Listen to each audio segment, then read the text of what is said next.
What's going on, everybody? It's Davey from the 80s, and you are now entering the Cinema Chop Shop. So park your ass right there. And while you're there, don't forget to hit the like, the share, and the subscribe button. Also, if you check the link below, you'll see a Patreon account. You click, you become a member. All you got to do is try, recommend movies and music and trailers for me to react to.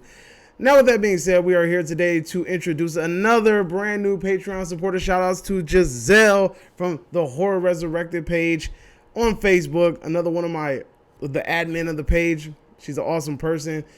I'm going to leave a link in the description to that page in the comment section down below. You can click it, you can join. Trust me, it's one of the dopest horror communities on Facebook, hands down. But she wanted me to review a movie by the name of Satan's School for Girls. I had to look at the title right there because I keep messing it up. I said Satan's School Girls, Satan's Schools, I don't know, the Devil's School Girls. I just keep getting mixed up. So with that being said, let's go ahead and get into it. It has a freaking variety of casts, from people that started in Charlie's Angel to, I think, Necromancy. It varies, you know. And I think even one of the ladies in here was in Dark Shadows, the TV series. So it has a very, very wide range of cast in this movie. Do they do a good job? They do okay for the 70s, right? It ain't something that I'll jump for joy. The first thing that I noticed is this movie is very grainy, but I digress. I'll get into that. Let me give you a quick synopsis. So there's this young lady. The movie opens up with this young lady panicking. She's driving and she seems like she's running away from something. She picks up the phone. She calls her sister. Her sister's not there. She's running away from something. She goes to her sister's house. She pulls up and the weird caretaker neighbor dude pops up, gives her a key. She goes inside and she starts to panic. She sees something. She's like, freaking out. And then she finds her sister dead when she comes back home. Right? And you guys are probably like, well, you just gave away a plot point. Nope. Either literally in the synopsis of the movie, it says a young woman investigating her sister's suicide at a private girls' school finds herself battling a satanic cult. It literally tells you that in the synopsis. So we just going, that's a part of the plot point. It's not a key focal point. It's a part of the story. You need to know this in order to move on. All right, so basically she infiltrates the freaking school and she's trying to find out why her sister committed suicide, because she's like, my sister ain't like that. She's not that type of person. She's not all emo and shit. So, so we have what happens next. And I'm going to leave it at that because I don't want to tell you guys what happened. So let's go ahead and get into the do's and don'ts of this movie. So, like, for the most part, the movie was quite enjoyable. It was okay. It took a very long time to get where it needed to get to. Enough with the suspense already! Get on with the blasted story! Like, it felt like it really dragged a lot at the beginning, and it took a long time to kind of build momentum. And then the third act was okay, but the first and second act really dragged a lot. There's a lot of plot devices, plot building, and things like that. And really, this is your atypical witchcraft demonic movie without the possession, you know what I'm saying? So it's like the occult like a cult movie, so it's really atypical. It's nothing really new, nothing new, refreshing, nothing where I would say, damn dude, like, this movie was a breath of fresh air. It's very, very, very typical. I can't say that enough. The movie itself is very grainy. I don't think that they've had an updated, restored version of this movie.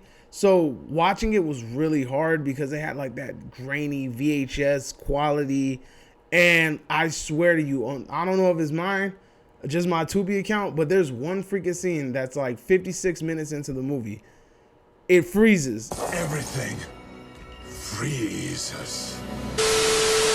And I was like, yo, what the fuck is going on right now? Is this thing really like what's going on? Like, I had no clue that it was going to do it. I thought my TV was messed up. So I exited out, got back on, and it was still frozen.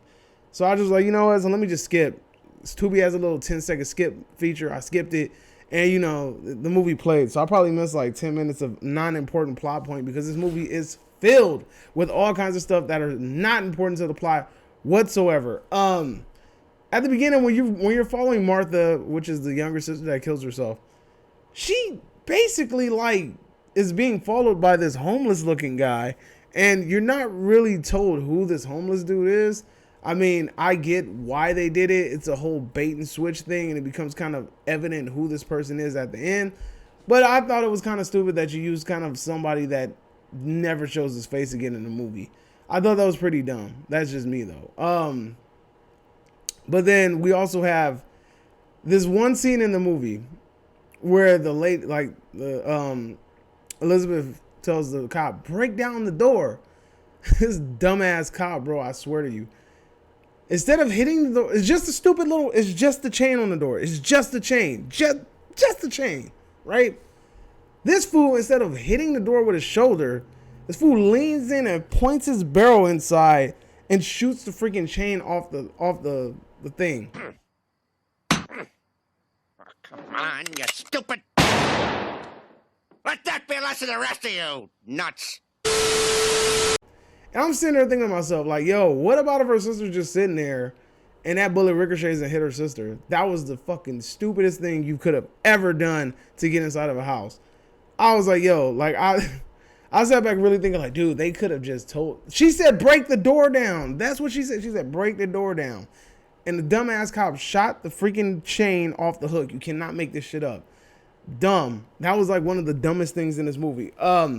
Also, the school that she attends, it would be called Salem's Academy. So I'm sitting there thinking the whole time, like, I didn't really know much about this movie. All I knew was that it was a movie about some girl investigating why her sister committed suicide. I didn't even know about the witchcraft part, right?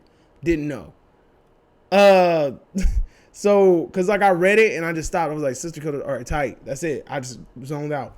But it would be called Salem's Academy. And as soon as I heard Salem's Academy, I'm like, there's going to be some witch shit or some, like, you know, some occult shit. I knew off the top, just based off of that. Why do we always got to use Salem with everything? I get it. It's associated with the Salem witch trials and things like that. But why do we have to always use Salem? Like, you could use anything. Like, anything, you know? But I digress. I thought it was very cliche during the night sequences where it's supposed to be kind of scary, kind of spooky. They used the typical cliche lightning storm, which this dumbass girl Elizabeth literally goes walking through campus, like from one building to another, in the middle of a freaking lightning storm, holding onto a fucking glass lantern. She's going from one side of the campus to another, and I don't understand why the hell she did this in the middle of a lightning storm. I'm sorry, but finding out this information could have waited for a better day. You could have waited for a sunny day. You could have waited for the next day. And then it was stupid because she went the next day with the girl. So it was like, you could have just did it then, minus the lightning and being struck, you know, and then turning into Lord Raiden. But that's neither here nor there. Yeah, like I said, but watching this movie, especially during those scenes, it was very, very hard to watch because how dark it was. And this film definitely, if it's sought after as much as it might not be, maybe it needs a restoration because that shit was so dark I couldn't see anything. And then we have the doctor, the professor, who jumps out of a freaking building. I swear he's on like the 4th floor. This fool jumps out of the building, hits the ground, stands up like nothing happened, and barely hobbles away. And I'm like, yo, if this ain't some fucking, if this ain't some, what's that fool's name? Booth? The dude that shot freaking Abe Lincoln? Fool jumped out of the freaking building, hit the ground, just started limping away. Like nothing happened. I'm just sitting there just like, yo, I get this is a movie, but this fool just jumped out of like a 4th floor of a fucking castle looking place. And this fool just walked away like nothing happened. That ain't happening, bro. That's not happening in real life. I don't know what the fuck they were thinking with that, but yeah, that was stupid. And then especially to see how he ended up meeting his fate, that shit was dumb. You could have like literally had him jump, maybe hurt himself, then had the people pull up, do what they was going to do, and just go about it like that. But for them to like go about it the way they did was really trashy. Next item of business, we have, this is spoiler. So if you want to just check out right now because you don't want to be spoiled, that's fine. Well, nah, you know what? Whatever. We'll see. So this movie does a really bad job at the bait and switch. This whole movie I'm watching and I'm just like, yo, you were trying too hard to sell me that this motherfucker right here is the bad guy. If he doesn't know which one's the real Krusty. Yeah. Oh, ha, ha. I am confused. You're making me think that he's the evil one. It's like some Professor Snape shit. You want me to think that this man is bad. You want me to. So by default, he's not going to be so bad. And it's going to be the nice little clean cut person who's always trying to be helpful. He's going to be the one that's going to be evil. And Lord and behold, that's exactly what happened. I was just like, bro, you couldn't get any more typical, any more predictable than that. I really was sitting there like, did they really just go this route in this movie?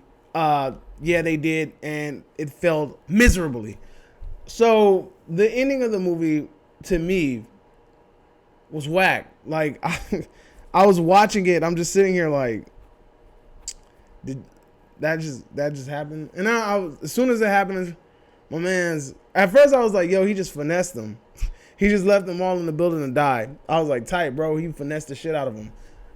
Knuckle bump, homie. But then this fool walks back, and I'm like, what the fuck is he doing? And then he goes back in just to prove a point that he's Mr. Darkness himself. This man walks back into the freaking building and gets engulfed by flames. You cannot make this shit up at all, right? Then you show him again to show that he is, in fact, Mr. Darkness himself, because only a person that is of the dark side can survive such a traumatic incident. Evil! Evil! So, at the end of the day, this movie was nothing, and I mean nothing, too brilliant. It wasn't nothing out of the ordinary. It wasn't nothing where I would just like jump for joy and clap my hands and throw them up in the air for like, you know, in celebratory fashion. I mean, I could have really passed on this movie, but the homie Giselle wanted me to review it. So yeah, Giselle, you got some bad taste in movies. I told you I was going to call you out. I'm going to call you out. That was a bad movie. Have me review something that you've seen and you've proof-read or proof-watched to know that it's actually good. You over here using me as a crash test dummy. Y'all did that with, what the hell was that movie that y'all did that with? Y'all did that with that damn movie, The Sound of Violence.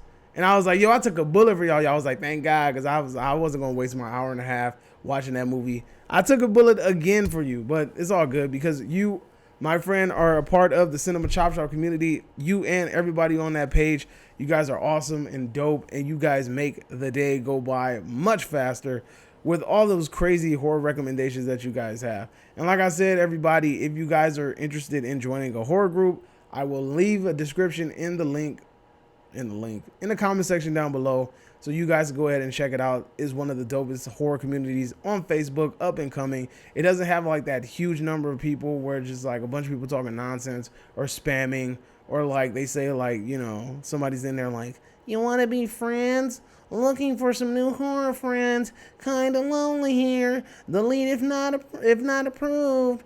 Come on, man. You ain't got to do all that. Everybody in that group is welcome. Everybody's friends. Everybody talks. It's a joyous time, and we always talk horror. So, yeah, Giselle, that movie was whack. So you're gonna have to come pick something better next time, please pick something more enjoyable. I found myself nodding off during this movie.